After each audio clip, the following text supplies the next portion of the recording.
They told her to give up. She gave them a reason to remember her. They told her to quit. Not once, not twice, but every time she dared to rise. "You're not made for this," they said, with voices dripping doubt, laced with all the things they feared in her fire, her depth, her light too loud. They told her to lower her dreams, to shrink her thoughts to fit their frame. They said, "Be like the others, not this wild, untamed flame." They rolled their eyes when she spoke of hope, laughed when she reached beyond her rope. To them she was fragile, flawed, unsure, the storm they thought would not endure. They never asked about her pain, her quiet scars, her silent strain. They judged her pace, her lack of shine, but never stopped to read the signs. Because behind her soft hello were nights she cried with no one to know. Behind each step they thought was slow was the weight of battles they'd never know. She fell, yes, more than once, but never stayed down. She sat in the dust, held her own hand and whispered, "Not yet, not now." She stitched her soul with second chances, with whispered prayer and backward glances. She learned to rise without a crowd, to stand in storms and speak aloud. She found her voice in pages torn, in empty rooms where dreams are born. She didn't scream to make them hear. She built her future year by year.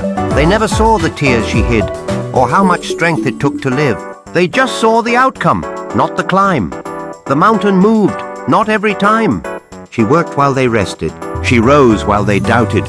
She kept going, not because it was easy, but because quitting would have meant they were right about her. And she was done giving them that power. They looked away when she was small, but watched in awe when she stood tall. Now they repost her words, retell her story, as if they never once doubted her glory. But she remembers the silence, the shadows, the days she clung to almost nothing but breath. She didn't come back to shame them. She didn't rise to blame them. She came back for the girl who waited inside, for the day she'd finally choose her side. She chose herself without applause, without permission, and now her name, once whispered in pity, is spoken with pride, with warmth, with wonder, because she made it. Her path, once mocked and misunderstood, now lights the way for those who still walk in the dark, carrying dreams too heavy, hearts too bruised, but now with a little more hope, not by leaping over mountains, but by taking one trembling step at a time, not by being perfect, but by being real, raw, soft, and fiercely unbroken. She gave them a reason to remember her, yes, but more than that, she gave herself something far greater, a reason to believe, to breathe, to begin again, to bloom in her own time. And now in the stillness of her victory, she doesn't shout, she doesn't prove, she simply exists, full, whole, and finally herself.